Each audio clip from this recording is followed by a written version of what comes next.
যদি খুঁজেন পর্দাশীল মাইয়া তাহলে একটাবার চলে আসেন না ব্রাহ্মণবাড়িয়া জেলা ভাইয়া। ইয়েস মাই সাবটি ব্রাদার, এমন পর্দাশীল মেয়েকে বিয়ে করেন তাহলে আপনি চালচালাই ভেস্তে চলে যাবেন। বিএনপি তো এখনো খেলাই শুরু করে না। রাতে আওয়ামী লীগের নেতা কর্মীদের কাপাকাপি শুরু হয়ে গেছে।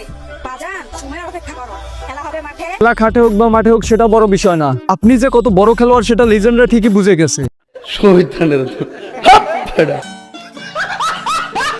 সবার কাছে মাপ চাইতেছি। কালকে ঠিক 9টা বাজে রাত্রে লাইভে আসার কথা ছিল, কিন্তু আমি লাইভে আসতে পারিনি। লাইভে না আসা অনেক কষ্ট করলাম, কারণ আপনাদের কাছ থেকে অনেক কিছু শেখার আছে, যেমন এই ভিডিওটা।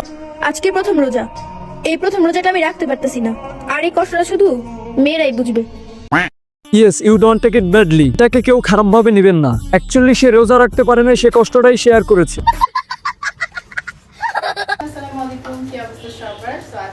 এরকম একটা মেয়ে যদি আমার ব্যাটার বউ হতো।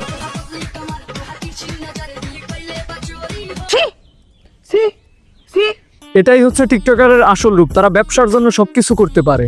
সারাদিন রোজা রাখার পর যখন রাতে তারাবি নামাজের জন্য দাঁড়াই, তখন শুরু থেকে শেষ পর্যন্ত শুধু তোমাকেই চাই। নামাজে দাঁড়িয়ে গুণমাপ চাওয়ার দরকার নাই, বুঝলা জান? তারে চাইলে জান্নাতে চলে যাবে। আপনি তো সেল সেলায় বেচতে যাবেন।